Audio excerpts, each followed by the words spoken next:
Cellular structure और उनके function के बारे में पढ़ रहे हैं। हमें पता है जो सेल होता है वो मेड विद ऑर्गेनेलीज, ऑर्गेनेलीज से मिलकर बना होता है, लेकिन सेल के अंदर कुछ ऐसे स्ट्रक्चर होते हैं जो कि ऑर्गेनेलीज नहीं होते। 4 स्ट्रक्चर थे वो हम पहले पढ़ चुके हैं, cell wall, cell membrane, cytoplasm और साइटोस्केलेटन। अब ऑर्गेनेलीज के बारे में पढ़ेंगे और सबसे जो most important organelles of cell is nucleus. जो सबसे अहम ऑर्गेनेली है वो न्यूक्लियस है, because it control all activity of cell. Cell की तमाम एक्टिविटीज को कंट्रोल करता है, इसलिए इसको ब्रेन ऑफ सेल भी कहते हैं। जैसे ह्यूमन में ब्रेन है, तो ब्रेन जो होता है वो तमाम बॉडी की एक्टिविटीज को कंट्रोल करता है, कब सोना है, कब जागना है, क्या खाना है, क्या पीना है, वो सब कुछ ब्रेन ही कंट्रोल करता है। तो इसी तरह ब्रेन जो है वो important part of human body है।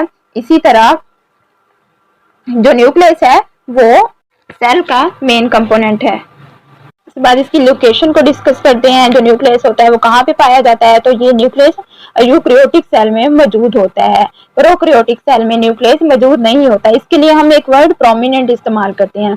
प्रोकैरियोटिक सेल में प्रोमिनेंट न्यूक्लियस मौजूद नहीं होता और यूकैरियोटिक सेल में प्रोमिनेंट न्यूक्लियस मौजूद होता है, लेकिन क्रोमोसोम्स और डीएनए दोनों में मौजूद होते हैं, यूकैरियोटिक सेल में भी और प्रोकैरियोटिक सेल में भी।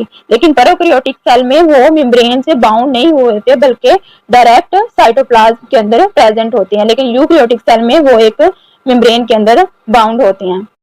यूकैरियोटिक सेल तो कई है, लेकिन हम यहाँ पे सिर्फ 2 को, एनिमल सेल और प्लांट सेल को डिस्कस करेंगे। एनिमल सेल और प्लांट सेल में न्यूक्लियस की लोकेशन कहाँ पे होती है, कहाँ पे लोकेट होता है। एनिमल सेल के में न्यूक्लियस जो होता है वो सेंटर में मौजूद होता है, लेकिन प्लांट के सेंटर में मौजूद नहीं होता, पुश्ड टू साइड, एक साइड पे होता है। क्यों साइड पे क्यों होता है? Due to central vacuole, center में एक लार्ज वैक्यूल मौजूद होता है प्लांट सेल में, जिसकी वजह से जो न्यूक्लियस जो होता है वो उसका एक साइड पे होता है, और एनिमल सेल में सेंटर में मौजूद होता है न्यूक्लियस। इसके बाद कंपोजिशन, इसकी कंपोजिशन कैसी है, तो जो न्यूक्लियस है वो किस चीजों से मिलकर बना होता है। एक होता है न्यूक्लियर इन्वेलप। न्यूक्लियर इन्वेलप क्या है? न्यूक्लियस के बाहर एक मेम्ब्रेन मौजूद होती है। हर ऑर्गेनेली के बाहर एक मेम्ब्रेन मौजूद होती है। कुछ ऑर्गेनेलीज के बाहर सिंगल मेम्ब्रेन होती है, कुछ के बाहर डबल मेम्ब्रेन होती है, और कुछ ऑर्गेनेलीज के बाहर कोई मेम्ब्रेन नहीं होती, नो मेम्ब्रेन। तो न्यूक्लियस के बाहर एक डबल मेम्ब्रेन होती है, उसको न्यूक्लियर मेम्ब्रेन या फिर न्यूक्लियर इन्वेलप कहते हैं। न्यूक्लियस जो होता है is surrounded by a double membrane is called nuclear envelope. Second चीज है न्यूक्लियर पोर्स। न्यूक्लियर इन्वेलप के अंदर काफी सारे छोटे छोटे पोर्स होते हैं, स्मॉल पोर्स होते हैं। न्यूक्लियर पोर्स बहुत छोटे होते हैं, सफेद रंग के जो है डायग्राम के अंदर वो होते हैं न्यूक्लियर पोर। न्यूक्लियर पोर भी सेमी परमिएबल मेम्ब्रेन की तरह ही एक्ट करते हैं। सेमी परमिएबल का मतलब है हाफ, सेमी का मतलब है हाफ, परमिएबल का इजाजत देता है, ये भी कुछ मटेरियल्स को ही इजाजत देती है न्यूक्लियस से बाहर या अंदर आने जाने के लिए, ट्रांसफर होने के लिए। जैसे प्लाज्मा मेम्ब्रेन थी वो भी सेमी परमिएबल थी, कुछ मटेरियल को ही अलाउ करती थी सेल के बाहर जाने के लिए या सेल में अंदर आने के लिए। इसी तरह ये भी न्यूक्लियर पोर्स भी सेमी परमिएबल मेम्ब्रेन की तरह ही एक्ट करते हैं, क्योंकि यहाँ से जो भी मटेरियल्स होते हैं वो न्यूक्लियस से साइटोप्लाज्म के अंदर जाना होता है, और वो इन्हीं पोर्स से ही इंटर होते हैं साइटोप्लाज्म के अंदर, और साइटोप्लाज्म से सेल के बाहर जाते हैं। तो तब प्लाज्मा मेम्ब्रेन में जो पोर्स मौजूद होते हैं उनकी हेल्प से वो सेल के बाहर चले जाते हैं, और सेल में अंदर प्लाज्मा मेम्ब्रेन से अंदर इंटर होते हैं, और वहां से फिर साइटोप्लाज्म से इन्हीं न्यूक्लियर पोर्स की मदद से वो न्यूक्लियस के अंदर इंटर होते हैं। फिर है न्यूक्लियोप्लाज्म। जैसे न्यूक्लियोप्लाज्म सेल के अंदर भी एक लिक्विड एक्वस पोर्शन होता है सेल का, जिसको हम कहते हैं साइटोप्लाज्म कहते हैं। इसी तरह न्यूक्लियस के अंदर भी एक फ्लूइड होता है, ग्रैनुलर फ्लूइड होता है। ग्रैनुलर का मतलब है दानेदार, दानेदार फ्लूइड होता है न्यूक्लियस के अंदर, जिसको न्यूक्लियोप्लाज्म कहते हैं। अब न्यूक्लियोप्लाज्म के अंदर मौजूद क्या होता है? न्यूक्लियोप्लाज्म के अंदर क्रोमोसोम्स मौजूद होते हैं और न्यूक्लियोलस, न्यूक्लियोलस भी मौजूद होता है, या फिर अगर एक हो तो उसको न्यूक्लियोलस कहते हैं, अगर एक या एक से ज्यादा हो तो उसको न्यूक्लियोलाई कहते हैं। सिंगुलर के लिए न्यूक्लियोलस, और अगर ज्यादा हो तो न्यूक्लियोलाई कहते हैं, और 7 क्रोमोसोम्स मौजूद होते हैं।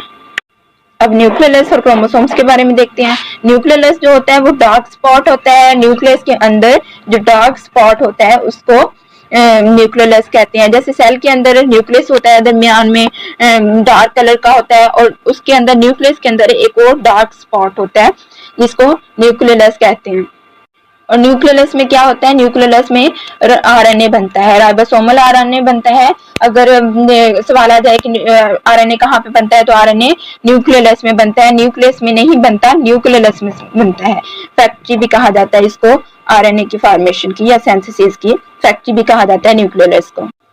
इसमें क्रोमैटिन मटेरियल होता है, कुछ क्रोमोसोम्स भी होते हैं न्यूक्लियस के अंदर मौजूद। क्रोमोसोम्स जब सेल डिवीजन हो, जब सेल डिवाइड हो रहा हो ड्यूरिंग सेल डिवीजन, तो वो जो क्रोमोसोम्स अपीयर होते हैं या विजिबल होते हैं। लेकिन उससे पहले जब इंटरफेज हो या नॉन डिवाइडिंग पीरियड हो, इंटरफेज को नॉन डिवाइडिंग पीरियड कहते हैं, जब सेल डिवीजन ना कर रहा हो, तब जो क्रोमैटिन मटेरियल होता है, थ्रेड लाइक स्ट्रक्चर होता है, मौजूद होता है, जिसको क्रोमैटिन मटेरियल कहते हैं। लूज फॉर्म, क्रोमोसोम्स की लूज फॉर्म को क्रोमैटिन मटेरियल कहते हैं। अलग अलग होते हैं, धागे की तरह के होते हैं इंटरफेस के दौरान, जब सेल डिवाइड नहीं कर रहा होता। लेकिन जब डिवीजन हो रही होती है, ड्यूरिंग डिवीजन जो सेल होता है वो क्रोमोसोम जो होता है वो अपनी असली शक्ल में आ जाता है, विजिबल हो जाता है। और क्योंकि वो जो क्रोमैटिन मटेरियल होता है वो सिकुड़ जाता है और वो क्रोमोसोम्स में चेंज हो जाता है ड्यूरिंग डिवीजन पीरियड। क्रोमोसोम्स क्या है? अब क्रोमोसोम जो होता है वो दो वर्ड से मिलकर बनता है, क्रोम और सोमा। जो क्रोम है वो कलर से निकला है और सोमा का मतलब है बॉडी, मतलब कलर्ड बॉडी। क्रोमोसोम का मतलब है कलर्ड बॉडी। कलर्ड बॉडी इसको क्यों कहा जाता है? क्योंकि क्रोमोसोम्स को हम आम आंख से नहीं देख सकते, उसको माइक्रोस्कोप में ही देखा जा सकता है। लेकिन माइक्रोस्कोप में भी वो सही से नजर नहीं आता जब तक उसको स्टेन ना किया जाए। उसको कलर किया जाता है, डिफरेंट कलर दिए जाते हैं, उसके बाद ही उसको वो अपीयर होता है, उसे वो देखने के काबिल बनता है। तो इसलिए इसको कलर्ड बॉडी कहते हैं।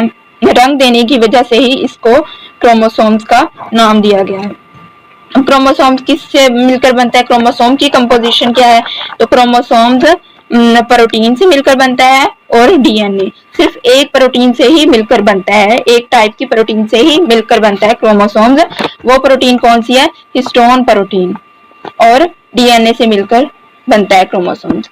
अब उसके बाद पहले हमने पढ़ा है कि यूकैरियोटिक सेल्स होते हैं और प्रोकैरियोटिक सेल्स होते हैं। अब जब प्रोकैरियोटिक सेल में न्यूक्लियस तो होता नहीं है, तो उसमें प्रोटीन कैसे बनेगी? क्योंकि प्रोटीन न्यूक्लियस में ही बनती है। प्रोटीन को कौन बनाता है? राइबोसोम्स, आरएनए, राइबोसोमल आरएनए बनाता है। तो राइबोसोमल आरएनए कहाँ पे बनता है? न्यूक्लियस में। जब न्यूक्लियस ही नहीं होगा तो आरएनए भी नहीं बनेगा, और आरएनए नहीं होगा तो प्रोटीन भी नहीं बनेगी। तो फिर प्रोकैरियोटिक सेल में जो क्रोमोसोम्स होता है वो सिर्फ डीएनए पर मुश्तमिल होता है, उसमें प्रोटीन नहीं होती, सिर्फ डीएनए से मिलकर क्रोमोसोम्स बनता है। और उनके गिर्द कोई भी मेम्ब्रेन नहीं होती, न्यूक्लियस नहीं होता, किसी भी मेम्ब्रेन के गिर्द वो उनके गिर्द बाउंड नहीं होती, बल्कि वो डायरेक्ट साइटोप्लाज्म के अंदर मौजूद होती है।